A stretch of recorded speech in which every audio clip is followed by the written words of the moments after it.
खुशी और उसकी मम्मी को एक दिल दहला देने वाली और चौंका देने वाली खबर मिलती है डॉक्टर से। डॉक्टर बताती है कि खुशी प्रेग्नेंट है। खुशी और उसकी मम्मी के पैरों तले मानो ज़मीन ही खिसक गई थी। खुशी की मम्मी ने वहीं पर खुशी में एक थप्पड़ रसीद कर दिया और कहा, कहाँ मुंह काला करवा के आई है हमारा तू ये, और ये क्या किया खुशी तूने? मुझे पता था तू छुप छुप कर उस दानियाल नामी शैतान से मिल रही है, उसी का है ना ये सब देन तुझे।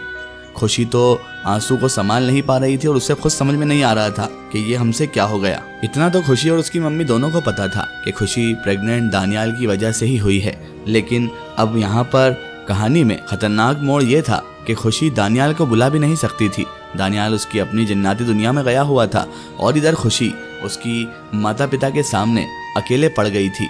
खुशी की मम्मी ने डॉक्टर से पूछा, कितने दिन हो गए इस बात को? डॉक्टर ने बताया कि अभी फर्स्ट मंथ ही है। खुशी की मम्मी कहने लगी, चल कलमुही मेरे साथ चल, घर चल अब तू, तेरे पिताजी का सामना तुझे ही करना है। खुशी जो लगातार मुसलसल रोए जा रही थी और दानियाल को दिल ही दिल याद कर रही थी, उसे बहुत ज्यादा तकलीफ महसूस हो रही थी कि मैं कहाँ बीमार पड़ गई और कहाँ ये राज खुल गया और आखिरकार ये सब कैसे हो गया। उसे कुछ समझ में नहीं आ रहा था। हालांकि ये बात वो भी जानती थी कि दानियाल और खुशी दोनों ही आपस में इंटीमेट हो चुके थे और जिसकी वजह से आज खुशी को इस परेशानी का सामना करना पड़ रहा था। बहरहाल खुशी की मम्मी खुशी को लेकर जब घर आई तो उन्होंने आते से ही उसके पिताजी को कॉल किया। पिताजी भागते दौड़ते हुए घर आए, कहने लगे, क्या हो गया खुशी की मम्मी, तुमने अचानक इस तरह से मुझे घर क्यों बुलाया? पता है मैं कितनी ग्राहकी छोड़ कर आ रहा हूँ यहाँ पर, क्या हो गया? अब क्या कर दिया खुशी ने? खुशी की मम्मी ने कहा, आपकी लाडली बेटी से ही पूछिए इसने क्या किया है। खुशी, क्या किया तुमने? उसके पिताजी ने सिर्फ इतना पूछना था कि खुशी फूट फूट कर रोने लगी। तभी खुशी की मम्मी शुरू हो गई, कहने लगी, ये हमारा मुंह काला करवा कर आई है, आपको पता भी है इसने क्या किया है? आपकी बेटी 1 महीने से प्रेग्नेंट है। खुशी के पिताजी ये बात सुनकर हक्का बक्का रह गए और बेसाख्ता वो खुशी की जानिब बढ़े और खुशी को एक थप्पड़ उन्होंने भी रसीद कर दिया और कहने लगे, क्या जरूरत थी तुझे हमारा मुंह काला करवाने की और ये जिल्लत हमें देने की? खुद ही अपने हाथ से हमें जहर दे देती तो ही अच्छा होता। खुशी की मम्मी की तरफ मुड़े और कहने लगे, इसीलिए मैं तुम्हें कहता था कि बेटी पर सख्ती रखो, लेकिन नहीं, तुम्हें भी बहुत ज्यादा इसको आज़ादी देने की पड़ी हुई थी। अब भुगतो और मुझे भी भुगताओ। क्या मुंह दिखाएंगे हम सोसाइटी में? क्या होगा? रिश्तेदार कितनी बातें करेंगे? खुशी की मम्मी कहने लगी, अभी भी वक्त है हमारे पास, 1 मंथ ही हुआ है, या तो अच्छी जगह इसकी शादी कर दीजिए या फिर हमें ये बच्चा गिराना होगा। खुशी ने जैसे ही ये बात सुनी तो खुशी खड़ी हो गई और कहने लगी, मैं अबॉर्शन नहीं कराऊंगी, मुझे कुछ टाइम की मोहलत दीजिए। मम्मी पापा, मैं सब कुछ आपको सच सच बताऊंगी और सब कुछ सही हो जाएगा। खुशी की मम्मी कहने लगी, क्या सही हो जाएगा? उस शैतान को बुलाकर तू यही चाहती है ना कि तुझे हम उसके हवाले कर दें? ऐसा हरगिज नहीं होगा और अब तो बिल्कुल नहीं होगा। खुशी के पापा कहने लगे, उस दानियाल को मुझे तो दिखने दे, साले को मैं जिंदा नहीं छोड़ूंगा। उसने हमारे साथ ऐसा किया, हमने उसे घर में जगह दी, आखिरकार होते ही हैं ये लोग ऐसे ही। खुशी कहने लगी, दानियाल ने कुछ भी जानबूझकर नहीं किया है, हमसे ये गलती हुई है पापा, हमसे जाने अनजाने में ये भूल हो गई है। उसके पिताजी कहने लगे, जाने अनजाने में भूल? खुद पर काबू नहीं रख पाते आजकल के बच्चे और बाद में कहते हैं भूल हो गई है, और तू हमारा मुंह काला करवा कर कहती है कि तुझसे भूल हो गई। आखिर क्या जरूरत थी तुझे उसके इतने करीब जाने की और हमसे छुप छुप कर उससे मिलने की? ये सब काला मुंह करवा कर तू सोच रही है हम तुझे माफ कर देंगे? मैं अपनी जिंदगी में तुझे कभी नहीं माफ करूंगा। खुशी, ध्यान रखना। खुशी की मम्मी और पापा दोनों भी अब रोने लगे थे। खुशी ये सब देखकर रोते हुए अपने कमरे में आ गई। उसे तो समझ ही नहीं आ रहा था कि वो क्या करे और क्या ना करे। एक तो दानियाल से दूर थी और ऊपर से उसकी जिंदगी में इतना बड़ा भूचाल जो आ गया था, उसे समझ नहीं आ रहा था वो किस तरह दानियाल से कांटेक्ट करे। दानियाल इस दुनिया का होता तो वो उसे कॉल करके यहाँ पर बुला लेती, लेकिन दानियाल ठहरा जिन्नाती दुनिया का। अब उसे इंतजार करना था 3 दिन खत्म होने का। इधर दिन ब दिन खुशी की मुसीबतें बढ़ती जा रही थी।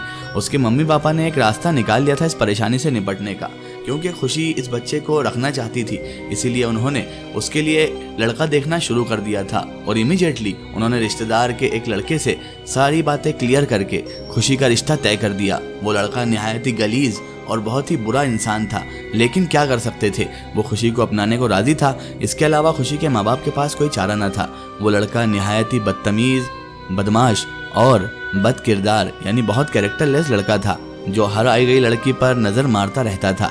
लेकिन खुशी को उसके हवाले करने के अलावा उसके माँ बाप को और कोई तरकीब सूझ भी नहीं रही थी। उसके माता पिता ने ऐसा डिसीजन लिया जो खुशी की ज़िंदगी बर्बाद कर सकता था। खुशी को जैसे ही इस बात की भनक लगी कि उसके चाचा जो कि दूर के रिश्ते में हैं, उन्हीं के उस बैड कैरेक्टर आवारा किस्म के लड़के से उसका रिश्ता तय कर दिया गया है और 1 महीने के अंदर उसकी शादी है। तो खुशी को काटो तो खून ना निकले। खुशी आओ देखा ना ताओ गुस्से में अपने माता पिता के पास गई और कहने लगी, आपकी हिम्मत कैसे हुई मुझसे बगैर पूछे उस नीच और गलीज लड़के से मेरा रिश्ता तय करने की? मैं ये शादी हरगिज नहीं करूंगी पापा। उसके पिताजी ने खुशी को आकर एक थप्पड़ रसीद किया और कहा, तेरा होने वाला पति है वो, समझी तू? और तेरी इस घर में अब कोई वैल्यू नहीं बची जो तू आकर हमें गुस्सा दिखाए।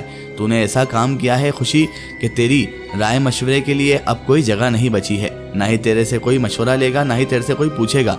चुपचाप इस डिसीजन को कबूल कर ले, तेरे लिए इसी में भलाई है। और ऐसा वैसा कुछ करने की सोचना ही मत, वरना इस घर के दरवाजे हमेशा हमेशा के लिए तेरे लिए बंद हो जाएंगे।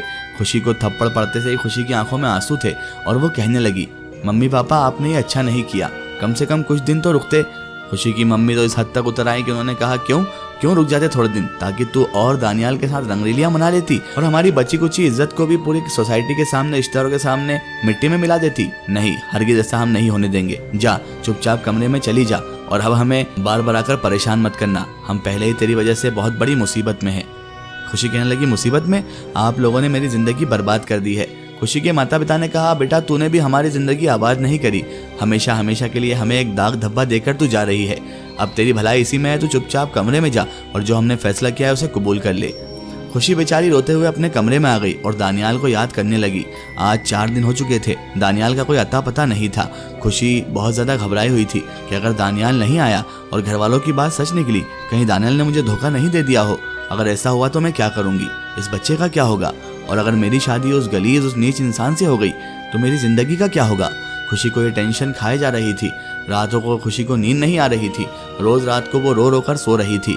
इधर खुशी के घर वाले पूरी शादी की तैयारियां कर रहे थे और दूसरे दिन खुशी का वो गलीज नीच किस्म का लड़का जो कि खुशी का होने वाला पति था, वो घर में आता है और आकर सीधे खुशी के कमरे में आ जाता है। खुशी कहती है, तुम्हारी हिम्मत कैसे हुई बिना पूछे कमरे के अंदर आने की? तो वो आकर ही खुशी से फ्लर्ट करना शुरू कर देता है। कहता है, अभी तो सिर्फ कमरे के अंदर आया हूँ, मैं तो तुम्हारे अंदर बसना चाहता हूँ खुशी। बचपन से मुझे तुम बहुत पसंद हो और कब से मैं चाहता था कि तुम मुझे मिल जाओ और आज देखो मेरी कामना पूरी हो गई। अब तुम मुझे मिल चुकी हो और अब मैं तुम्हें जाने नहीं दूंगा, हमेशा अपने पास रखूंगा। और तुम मुझसे बहुत नाक लगाती थी ना खुशी, अब तुम्हें मेरे पास ही आना पड़ेगा और मेरे अलावा तुम्हें इस दुनिया में कोई कबूल नहीं करेगा। अब देखता हूँ तुम कैसे भागती हो मुझसे। इतना कहकर वो कमरे के अंदर आया और खुशी का हाथ पकड़ लिया। खुशी ने जैसे ही उसका हाथ पकड़ा हुआ देखा, उसको जुनून सवार हुआ और उसने उस लड़के को एक थप्पड़ रसीद कर दिया।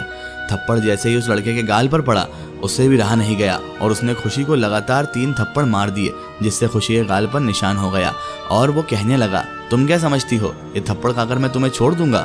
अब तुम हमेशा हमेशा के लिए मेरी होने वाली हो और उसके बाद तुम्हें इस थप्पड़ का जवाब देना होगा। तुम्हें इस तरीके से मैं तड़पाऊंगा कि तुम सब कुछ भूल जाओगी और मुझसे जितनी नाक लगाती हो ना, तुम मेरे पाँव पड़ोगी कि मुझे कबूल कर लो। अब देखो खुशी तुम्हारे साथ क्या होता है। इतना कहकर वो लड़का वहां से चला गया। खुशी के गाल पर अब थप्पड़ के निशान थे। खुशी बेचारी तड़प रही थी और सिर्फ उसकी जुबान पर एक ही नाम था, दानियाल का। इसका एक स्टोरी हम देखेंगे इसके अगले पार्ट में।